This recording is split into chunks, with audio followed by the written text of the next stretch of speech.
In this video I want to show you how to get from this to this.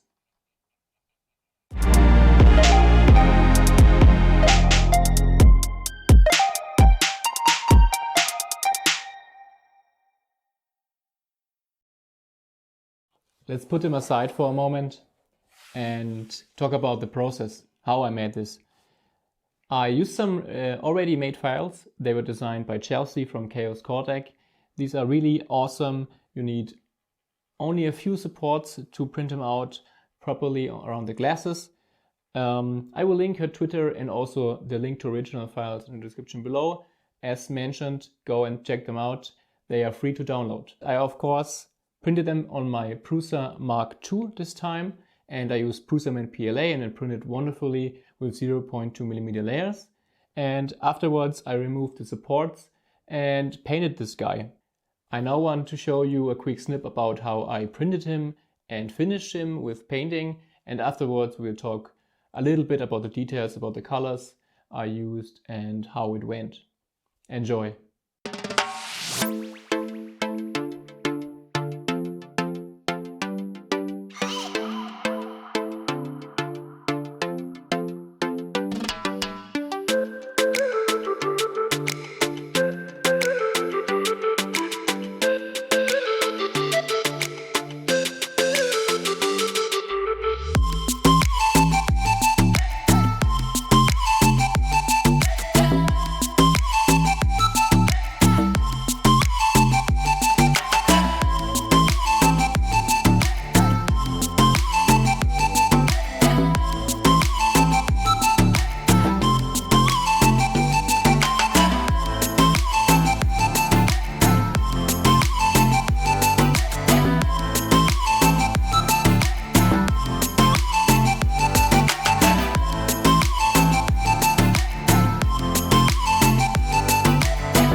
Now that you have seen the process of me making the figure, or the Wallstreetbets Chairman, I quickly want to show you which tools and which colors I used for the figure. One thing to notice is that these files came with a different base, and I quickly made my own with a different text on it, which I just liked more, and also I liked the shape more. I mainly used two brushes, number 1 and number 2 for the paint job. And let's start from the top. On the hair I used sun yellow. I mixed it with a little bit of brown or a little bit of white to make some shadow areas and some highlights on the hair. For the face, as you might have seen, I actually used different colors.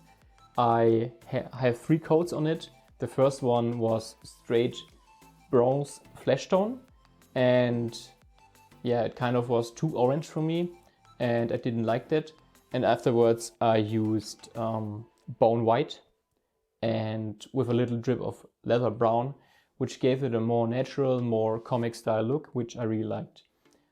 The upside from this process is, yeah, well, you can try on your color right on the model, and if you don't like it, you can just paint over it.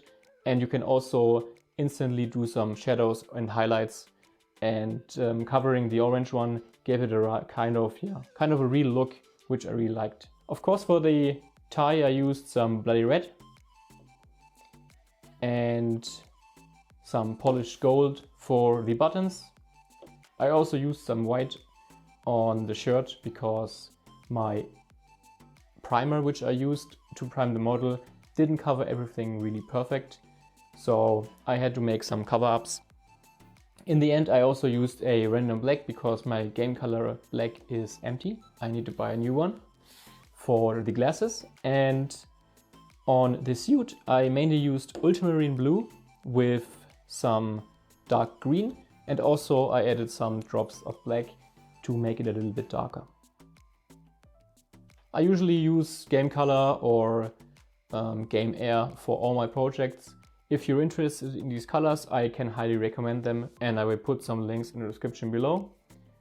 I still need to do one thing, which I didn't do in time, is to cover the whole model with some varnish, because if you touch it with greasy hands, the paint might come off. And I'm using these Vallejo acrylic matte varnish, which I really like, because I don't want a glossy varnish on these figures. They kind of look really bad if you cover them in glossy varnish.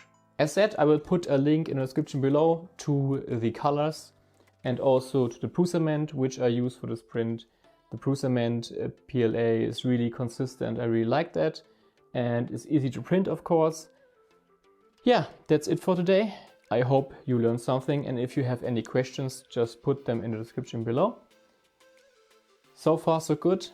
I want to thank you for watching. Have a nice day, and to the moon! Goodbye.